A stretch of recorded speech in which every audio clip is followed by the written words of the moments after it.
This is Vinnie Moore. Hi, this is Rick Allen from Def Leppard. This is Mike Dean from Corrosion Conformity. This is Spider from Power Man 5000. Hey, this is Danny. And this is Sam. We're half of Greta Van Fleet. The important half. Hey, what's up? I'm Nick Hexum from 311.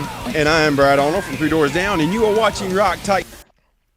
Honestly, Joe, it's been a couple years, man, since last time we talked. Now you're in your studio. Last time we were talking, you was in your car. And, yes, sir. Yeah, man. And we were talking Far From Forever, which I loved. And I love... Yeah, no, Dude, I'm not going to do it. That's right. We did an interview. I was on the road. I pulled over with the band and did a quick interview with you. Yeah. That's right. And so now you got Lifeline coming out on September 27th. And, man... I'll tell you what, it's awesome, man. I was talking to some of the powers that be, some people in your circle. And Joe, I'm not just blowing smoke up your ass, man. Like, literally, you should be on every late night show that's out there. You should be on SNL with your band. You should be out there playing. Your music should be on prime time, man, because it's that good. Have you been hearing that seriously, have you been hearing that from other people? I mean, I guess I have been, but not from people like you. So it's more like you said, my inner circle, who are like, "This is great." It's like, well, let's go on the shows. What's the biggest platform, I guess, that you've been featured on so far? Would you say? Man, biggest platform I've been featured on. I mean, Taylor Guitars. I did like a in studio session with them. That's pretty cool. And that seemed to get a lot of, I don't know, it got a lot of looks, as far as shares and amount of people like eyes on something. I guess that was the biggest thing I've done thus far. I'm sure there's something else, but I can't really think of it. Yeah. So, everybody, again, we are here with Joe Samba. And if you didn't see the first podcast we did together, almost going back a couple years at this point, it's hard to believe it's been that long. But go back and check that out, because we were talking about Far From Forever. And at that point, I'm not going to lie, I wasn't all that familiar with Joe Samba's work. I'm like, a New England, reggae artist. I don't know, man. And then I heard it, and yeah, you're my favorite reggae artist, man. Like, seriously. Oh, dude, that's awesome. Ever since we spoke, you are on my permanent playlist. Like, here I am. Like, it's funny. You would think I go fanboy on you the first time we spoke, but now it's like I listen to your music all the time because it puts me in such a good mood. Everybody, I'm telling you, go listen to.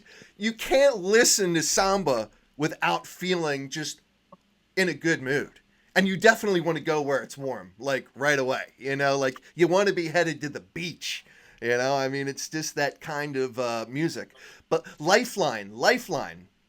So how long has that been in the works? How long have you actually been working on that pen to paper to where it is now ready to come out on the 27th? I'd say good 2 years, maybe a little bit more. Okay. There are songs that I started working on maybe like even years before that I kind of left on the back burner that I kind of reintroduced to my brain in my travels from living in Charleston, living in Key West, and now we're living back in New Hampshire, close to family and stuff. And right on. It's just been a whirlwind of trying to get it together. So I had like a handful of songs that I had started working on. And then on this record, it was kind of my first time branching out and working with other producers. I was just going to say, this was like your first real like collaboration with other professionals in the industry. I know that Eric Krasno, he's someone that was a major influence on you. Yeah, why don't you talk about that? Totally. So Eric Krasno, just in general as a guitar player and as a producer, he does a lot of musical directing, putting beautiful, like big shows together with some of the biggest names in music. And he's just been a dude that I really, everything that he's touched, I've been a fan of, musically. And during COVID, he had a podcast called the Plus One Podcast that I listened to all the time. Okay. And all of his guests and stuff were like everything that I was into. And I don't know, I just kind of got obsessed and like everything that he had worked on, I kind of dove deep into. And I'm a huge Soul Live fan. His band Soul Live. He was one of the founding members of Lettuce, and all that funk, soul R&B shit. That's my shit. I love that stuff. So he's like the guy, Okay, because it's funny you bring up like the funk and like the R&B and that stuff, because I heard a lot more of that in your newest release coming out versus what we had from Far From Forever. Like Far From Forever, just from start to finish, just had more more reggae theme, just the Totally. overall all of it, versus this. It's funny because, all right, so there were a couple of things I broke down. I am putting out a full review of this, by the way, everybody, on rocktitan.tv, so make sure you go check that out and you'll be able to see what I'm thinking with Lifeline. But so with living in a world of make-believe, like as soon as I heard it, like before I even heard your voice, just the rhythm, the beat and everything, I'm thinking, is this the Mighty Ballstones, man? I haven't heard these guys in like forever. But it was like Mighty Ballstones. That's what hit me like right away. Is that something that, kind of was like your thought like on that? Did you have any feelings about that at all? That lyric that you said, that's from my song Lost Boy.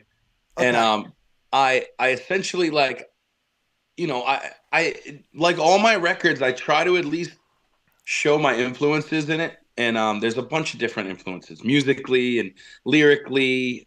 It's something with this record, I was more open to different ideas from people. So working with Krasno was one thing. There was another producer, Anthony Rusta.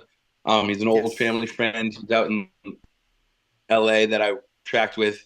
But that song Lost Boy is one of 4 songs that I produced myself. It's a studio called the Halo Studio up in Maine. It was like 40 minutes from my house, and it was such a great energy in the room working with Kevin, the engineer.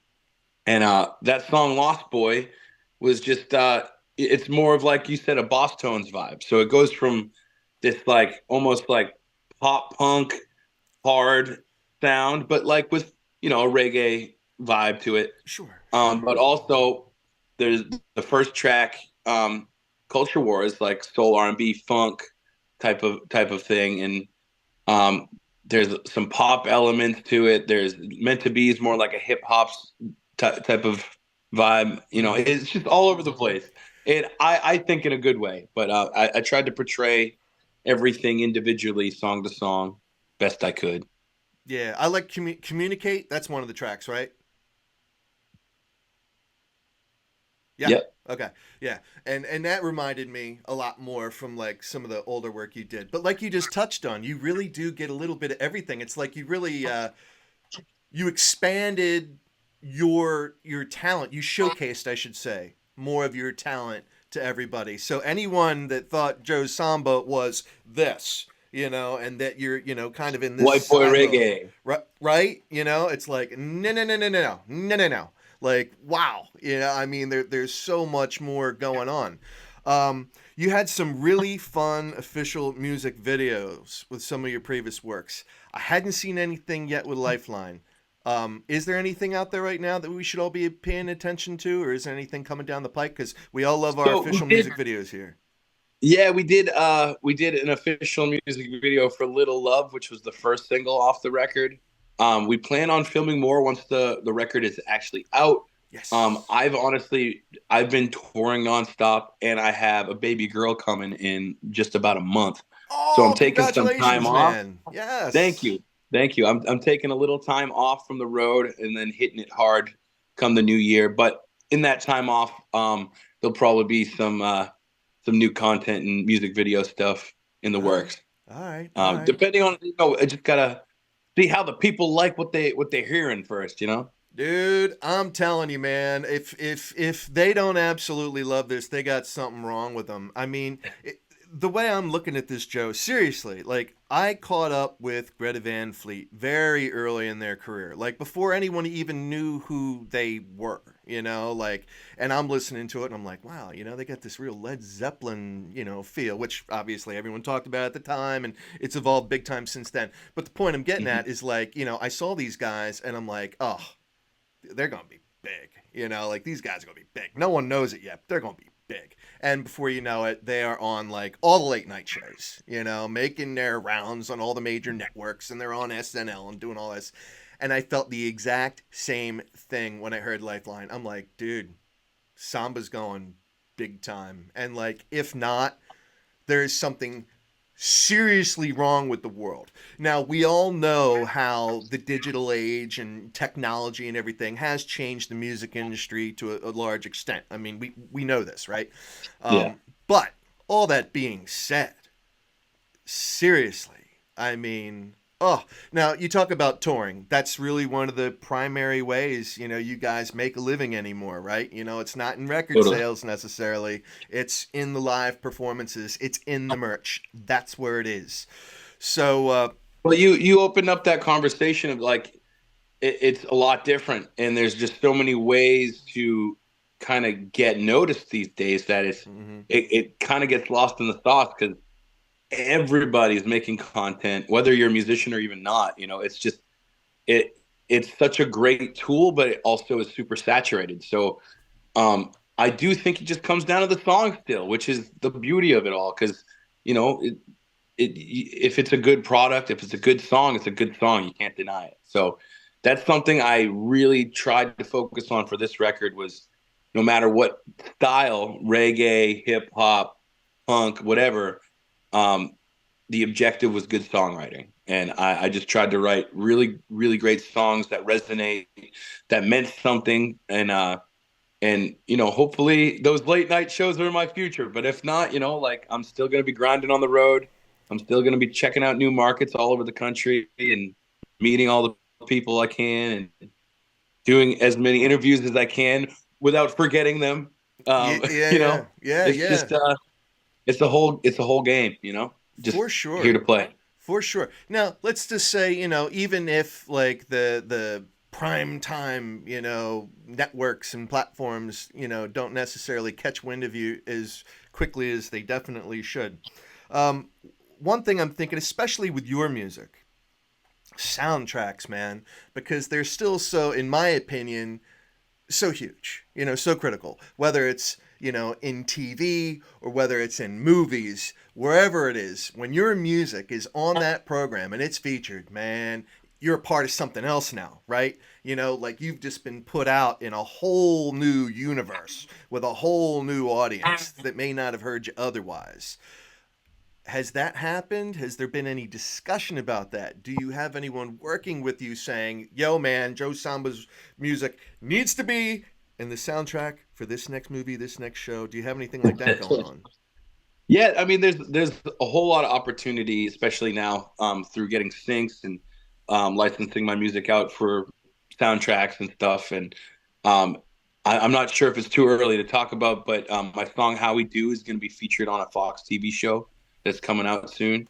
That's what I'm talking about, man. Which is, you know, that's step one. We got one, and I'm not sure when it's airing. I'm not sure if I can say what show or anything yet, but it's on a Fox network TV show, and that was really exciting when I got the news for that. And, you know, hopefully that's the first of many things like that to come, and getting my music synced on stuff like huge, that. Man. And, you know, I've been toying, because my son, he's got all these toys that play songs, and some of them are actually, like, popular songs that you would hear on, like, TikTok or on the radio or something. And I messaged my manager about it. I'm like, yo, how do we get my song, create something in like a kid's toy? You press a button and create something plays. Like, I love it. You know, I love it. You know, it's just a thought, like little things that, you know, I would have never thought of unless I had kids and toys around all the time. Yeah. Now, how many kids do you have now? You have a son. You have a daughter on the way. You have any others? Just the two. That's it. Boy and a girl.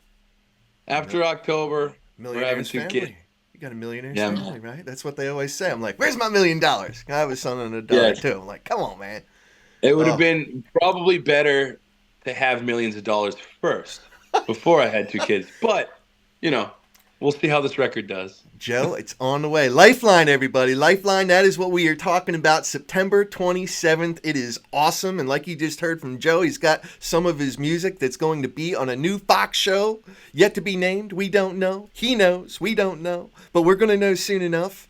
And yeah, so we got some other official music videos that will be coming down the pike. And what's the one that's out there again right now? Your first Little single? Love. Yes. All right. Now, one thing I want to kind of touch on. And, you know, if you don't want to talk about it, you don't have to talk about it. But I'm just curious because you brought up hip-hop and stuff like that. And, man, this is kind of crazy, man. But P. Diddy, man, like, we any just brief thoughts on that whole thing? I was blown away. I mean, I was never even paying attention. And now all of a sudden my wife's like, oh, you could have learned all this on TikTok and all this Justin Bieber. He sang about it like 3 years ago. Eminem, he's out there. He's singing all about, you know, P. Diddy and what he already did. I don't pay attention to any of that stuff, man. I'm on your side with that. So you just don't even pay attention? I just know something's going down and there's a bunch of weird stuff. And my brain's elsewhere. I would love to comment, but I don't know enough about what's going on. But like, had you even heard of anything like that? Not just with him, but like in the music industry, because I'm not a musician. I don't know these things, you know, like I have to live vicariously through you, you know? And well, like I mean, just speculate when millions and millions of dollars in reputations and like up and coming artists get to rub shoulders at these parties with so and so, and like who, like money talks for a lot of people, and that environment is so foreign to my brain that it's like, you know, the reggae rock world is just good vibes and happy everything, right? So it's such a opposite, like different realm of the music industry that a safer place to be. A safer place to be. Like, I mean, totally. For myself, like if I had that kind of fame and fortune and everything like that, if anything, I'd be more squeaky clean, man, because like I wouldn't want to do anything to risk losing that.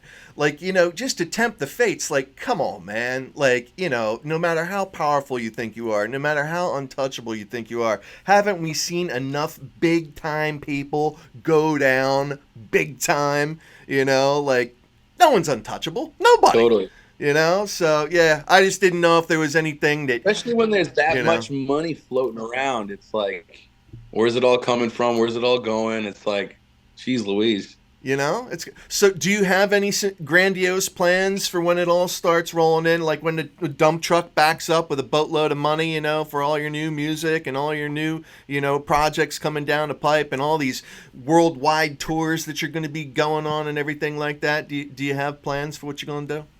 Oh man, I honestly just investing it correctly, and buying a house for my family is definitely the first on the list, and you know, traveling with my family, being able to do that, because right now we're still in a stinky van and trailer, and if I can get a tour bus and tour with my family and bring them everywhere, that's the first goal before I start blowing it all. We got to make that happen. We have got to make that happen. So, you know, I know you're looking at some, you know, some private time with the family and everything like that and relaxing since you've been aggressively touring, like you were just saying. But what do you do, you know, during that downtime when you are relaxing? Clearly you're not just sitting back being a couch potato, you know. So what are some things you do between songwriting and being on tour? Like I was saying, it's just spending as much time with my family as possible. That's cool. Because like that time until I'm gone, like I kind of took it for granted until I started touring so much, and not just with my son and my wife, but you know, my brothers and my son's cousins and my parents and my in-laws, and just trying to spend as much time with them as I can, and find some fun activities to do, and working on the house that I'm renting, and you know, stuff like that. Boring stuff mostly. Yeah, but, you know, nah, it's all good. Well, Joe, like I said, I look forward to drinking a glass of wine and eating sushi, watching Halloween movies. That's what I'm looking forward to. That is, you know what? Yeah, me too. Well, maybe not the sushi part, but you know, drinking some wine. You're not a sushi guy? I'm not, man. I'm not a seafood lover. I'm not. Okay. I'm not a seafood lover. Yeah, I wasn't. until I moved down to Key West, and I had to like seafood when I was down there. I get Now I'm you. obsessed with it. I get you. I get you. Well, maybe one of these days palates change over time, like I don't like some of the same things now that I used to love when I was a kid, like liverwurst and egg salad sandwiches. Those were the bomb back in the day. I don't think I could stomach it now. But I mean, it is what it is. But Joe, I seriously, man, sincerely, I was not just saying because we're talking right now. I wasn't just saying that, I absolutely love your music and that you are like my favorite reggae artist because we're talking. Seriously, man, like your music is awesome. It's so feel good. The way you write, your voice, the way you perform, play guitar, it's fun. It's just, everybody, Joe Samba. Lifeline, Thanks. September 27th. Go check it out, and we'll have links to everything that we can share. And I can't wait to see where your music is featured on Fox. That's going to be fun, man. Yeah, man. So, oh my God. Well, thank you again It's for staying joining around us. January, February. January, It'll be February. Okay. Yeah. All right. Well, thank you again for joining me on Rock Titan, and gonna have to catch up in person at some point. I mean, has there been talk about tours come springtime or anything like that after your daughter comes into the world? Do you have So before my daughter's born, I got one last run with Little Stranger that I'm doing in the Northeast, and we have some New Year's dates that we're getting ready to announce that we can't announce yet. But I'll be doing some New Year's shows in Florida. Okay. And then come January, February, the plan is to just do a bunch of headlining dates, hit new markets nationwide. Anywhere around the Philadelphia tri-state area? I'll be in New Jersey, Philadelphia, Maryland? I think October 12th. I'll be in Philadelphia. Really? You're going to be in Philly in the next couple weeks? Yeah, man. Oh! Well, we got to catch up for sure, man. I'll have to figure that out.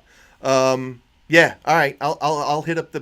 Where in Philadelphia are you going to be? Can you divulge? Or no? I'm not exactly sure. It's on my other phone downstairs. All right. It's cool. But I forget the name of the venue. But it's with Little Stranger and Jarve and Dan Skippy. All right. I got it. October 12th. I think we'll be there. Okay. All right. So everybody in the Philadelphia region, you can catch up with me, Scotty J, and Rock Titan because we're going to be out there checking out Joe Samba live. So, oh man, that's awesome. We'll have a beer. Let's do it. Dude, that would be very, very cool. That's right in the zone of when I'm ready to fall off the wagon because I've been on the wagon for a little while now. So, okay. Not because I had to, but because I wanted to. Health reasons, right? Health reasons. We gotta have a steak and cheese, Philly cheesesteak, and a beer, man. Dude. Let's go. You know what? Because it's you, Joe. Because it's you, I think we can do it. All right. Well, everybody, if you have enjoyed this podcast with Joe Samba every bit as much as I have, and I know you have, show us a little bit of love and go out and show Joe Samba some love because he definitely deserves it. His music is awesome. And if you're feeling down, you just need a little pick-me-up, man, you go put him on, and I promise you're going to be in a better mood, without a doubt. So, Joe, thank you again, man. Appreciate it, Scott. Thanks, Alrighty, man. I'm Scotty J. You are watching Rock Titan. We're out. Peace.